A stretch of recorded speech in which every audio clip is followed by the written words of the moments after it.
नमस्ते बच्चों, आपका दिन शुभ हो। मैं श्रीमती भारती द्विवेदी, शिक्षिका, शासकीय सुभाष उच्चतर माध्यमिक उत्कृष्ट विद्यालय भोपाल, आपका कक्षा 12वीं विषय जीव विज्ञान की कक्षा में स्वागत करती हूँ।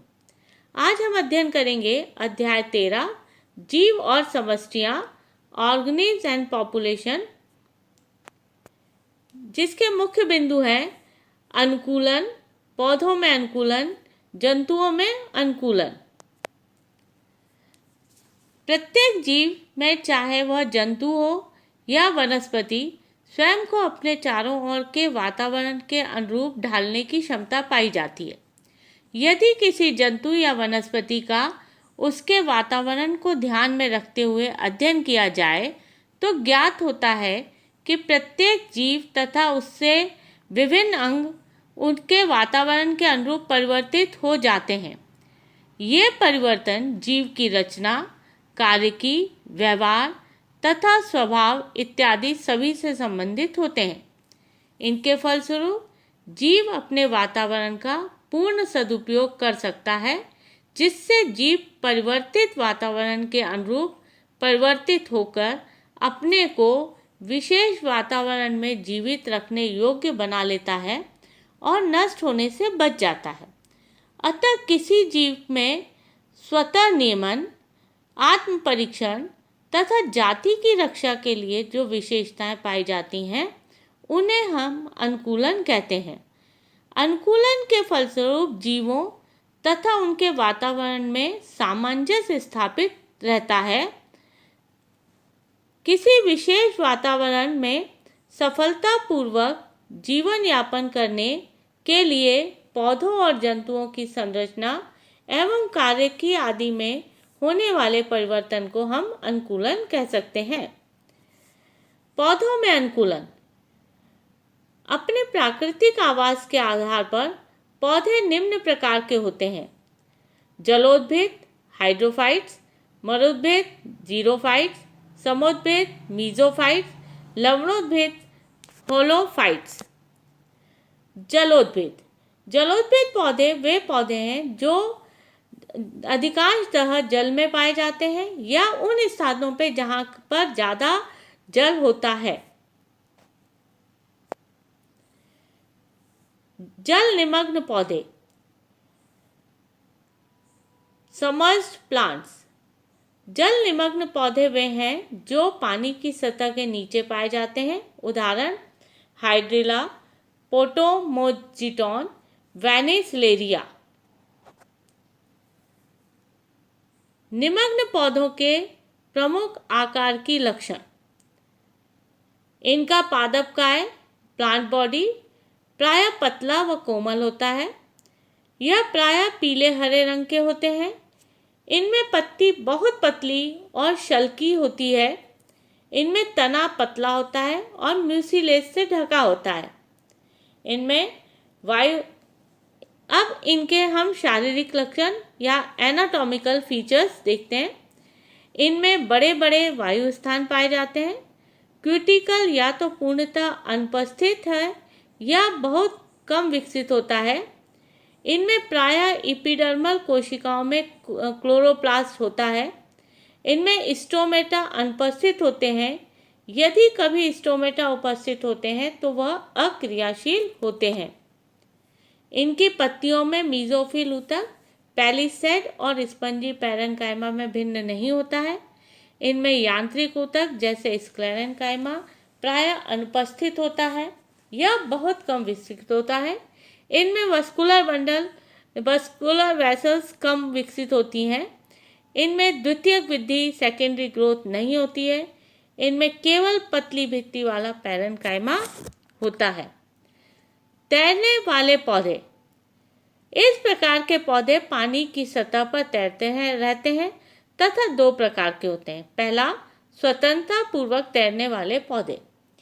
यह पौधे पानी की सतह पर स्वतंत्रता पूर्वक तैरते हैं तथा जल और वायु दोनों के संपर्क में रहते हैं। यह पौधे पानी की धारा के प्रवाह के साथ साथ दूर तक चले जाते हैं। इन पौधों में जड़ें भूमि में चिपकती नहीं है। उदाहरण फ्री फ्लोटिंग प्लांट्स जो हैं वो है लेमना, एंजोला, सेल्विनिया, जलकुंभी, पिस्टिया। स्वतंत्रता पूर्वक तैरने वाले पौधों के लक्षण। इनके पौधे छोटे अथवा आकार में बड़े हो सकते हैं, जिनमें जड़ें अविकसित या अनुपस्थित होती हैं। इन पौधों की जड़ों पर मूल टोपी की जगह स्थान पर रूट पॉकेट पाई जाती है। इन पौधों का वृंत पीटियोल स्पंजी और फूला हुआ होता है। यह पौधे हरे रंग के होते हैं। इनमें वायु स्थान पाए जाते हैं जो बहुत बड़े होते हैं। पत्तियों की ऊपरी सतह पर स्टोमेटा पाए जाते हैं। इनकी पत्तियों में मीजोफिल ऊतक पैलिसेड और स्पंजी पैरेन्काइमा में भिन्न होता है। इनमें यांत्रिक ऊतक अनुपस्थित होते हैं। इनमें द्वितीयक वृद्धि नहीं होती है। स्थायी तैरने वाले पौधे फिक्स फ्लोटिंग प्लांट। इन पौधों की पत्तियां पानी की सतह पर तैरती रहती हैं, परंतु संपूर्ण पौधा मिट्टी में जड़ों द्वारा चिपका रहता है। उदाहरण कमल और विक्टोरिया रजिया। स्थायी तैरने वाले पौधों के लक्षण। इन पौधों में जड़ें पूर्ण विकसित होती हैं। इनमें तना भूमिगत राइजोम होता है। इनके पर्णवृंत लंबी और स्पंजी होती है। पत्तियों की ऊपरी सतह वैक्सी कोटिंग से कवर होती है, जिसमें इनमें बड़े बड़े वायु स्थान पाए जाते हैं। पत्तियों की ऊपरी सतह पर स्टोमेटा पाए जाते हैं। इनकी पत्तियों में मीजोफिल ऊतक पैलिसेड व स्पंजी पैरेन्काइमा में भिन्न होता है। इनमें यांत्रिक ऊतक अनुपस्थित होते हैं और सेकेंडरी ग्रोथ द्वितीयक वृद्धि नहीं पाई जाती है। जल स्थली पौधे।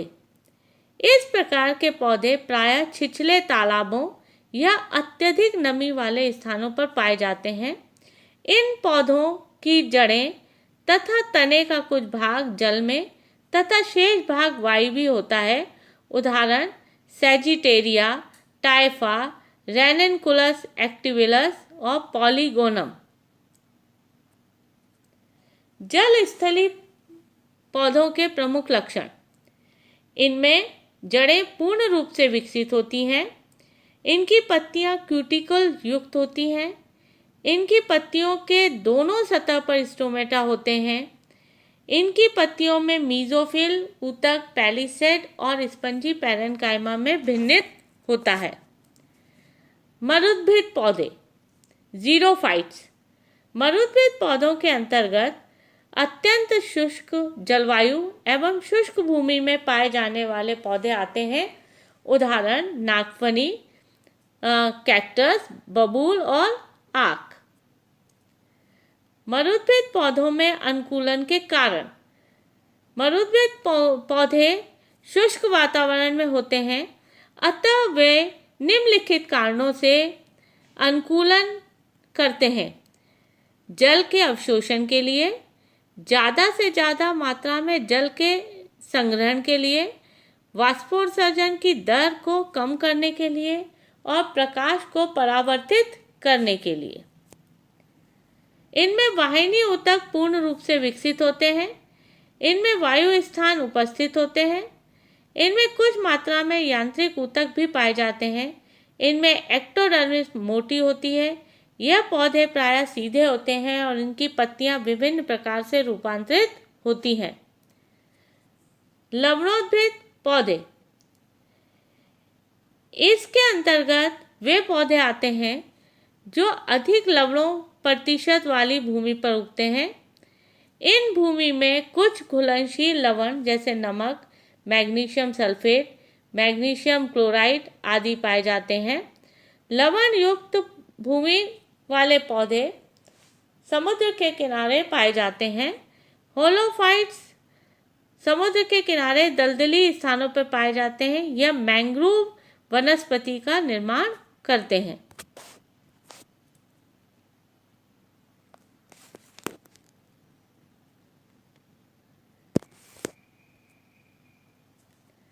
समुद्भिद पौधे सामान्य जलापूर्ति वाले स्थानों में वृद्धि करने वाले पादप कहलाते हैं। यह पादप लंबे समय तक ना तो जल की अत्यंत कमी को न ही जल की अधिक उपलब्धता वाले क्षेत्रों में वृद्धि कर सकते हैं। उदाहरण फसल पादप और उद्यान पादप। अभी हमने समझा कि अनुकूलन के आधार पर पौधे किस प्रकार वर्गीकृत किए गए। अब जंतुओं में अनुकूलन के प्रकार। जंतुओं में अनुकूलन, ये पहला संरचनात्मक अनुकूलन, ऐसे संरचनात्मक परिवर्तन जो किसी जीव को वातावरण विशेष में जीवन यापन करने में सहायता करे, उसे संरचनात्मक अनुकूलन कहते हैं। यह निम्नलिखित है। धावक अनुकूलन, ऐसे परिवर्तन जो किसी जीव को तेज दौड़ने में सहायता करते हैं, धावक अनुकूलन में आते हैं। तेज दौड़ने वाले जंतुओं की टांगें लंबी होती हैं। इनकी उंगलियां विकसित, अविकसित और संख्या में कम होती हैं। हिरण और घोड़े। उदाहरण वायवीय अनुकूलन। वायवीय अनुकूलन मुख्य रूप से पक्षियों में पाया जाता है। पक्षियों में वायवीय अनुकूलन निम्न है। इनका शरीर हल्का होता है। वायवीय अस्थियां पाई जाती हैं। इनमें पूर्ण विकसित उड़न पेशियां पाई जाती हैं। केवल एक अंडाशय होता है और मूत्राशय अनुपस्थित होता है। मरुस्थलीय अनुकूलन। ऐसे अनुकूलन जो यह अनुकूलन उन जीवों में पाया जाता है जो कि मरुस्थलीय परिस्थितियों में जीवन यापन करते हैं। उदाहरण ऊंट। इसमें ये पानी की बचाव हेतु अपना अनुकूलन अधिकांश करते हैं। इनमें सुरक्षा अपना मरुस्थलीय सुरक्षा के लिए करते हैं। मरुस्थलीय प्राणियों को स्वयं को अत्यधिक गर्मी, शीत और अंधेरों से बचाना होता है, इसलिए ये प्राणी रक्षात्मक रूप से भी इनमें युक्तियां पाई जाती हैं। वह जल के वाष्पीकरण को रोकने के लिए इनकी सतह पर शल्क या कंटक होते हैं।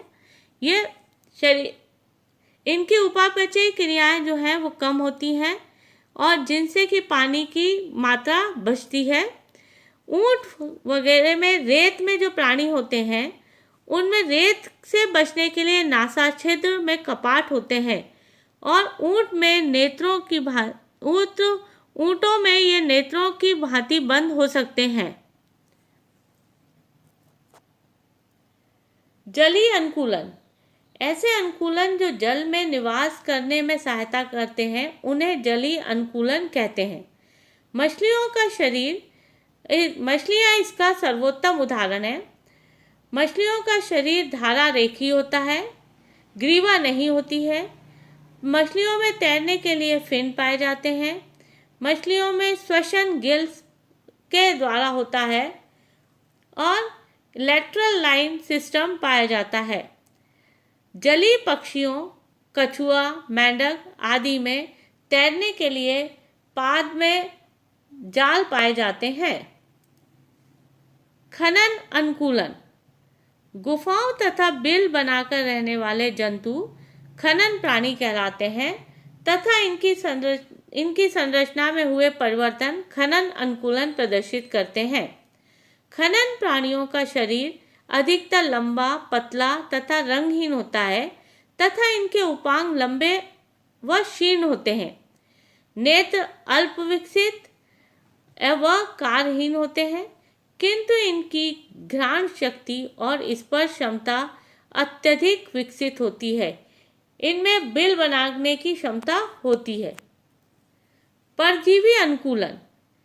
परजीवी स्वभाव के अनुकूल जीवों में भिन्न प्रकार के संरचनात्मक अनुकूलन पाए जाते हैं। सरलतम शरीर संरचना, प्रचलन अंगों की अनुपस्थिति, संवेदी अंगों और आहार नाल का अभाव, जनन अंगों का अत्यधिक एवं विशेष रूप से विकसित होना। परजीवियों में जीवन अपने अनुरूप पाए जाने वाले अनुकूलन हैं। रक्षात्मक अनुकूलन, ऐसे अनुकूलन जो जीवों को प्राकृतिक शत्रुओं से रक्षा प्रदान करते हैं, रक्षात्मक अनुकूलन प्रोटेक्टिव एडेप्टेशन कहलाते हैं। इन अनेक जंतुओं में रंग बदलने की क्षमता पाई जाती है, वह भी एक सुरक्षात्मक अनुकूलन है। जैसे मेंढक, गिरगिट, कैमिलियन आदि में रंग बदलने की क्षमता पाई जाती है। अनुहरण, मिमिक्री, अनेक जंतु अनुहरण द्वारा रक्षा प्राप्त करते हैं। इनमें जंतु किसी अन्य प्राकृतिक वस्तु के समान दिखाई देता है और वह अपने शत्रु से बच जाता है। ये आप चित्र में देख रहे हैं जाइंट लीफ इंसेक्ट, पत्ती कीट है, ये पर्ण कीट है और ये बिल्कुल पत्ती के समान दिखाई दे रहा है, जिससे कि यह इसका शिकार करने वाला इसको नष्ट नहीं कर पाता है।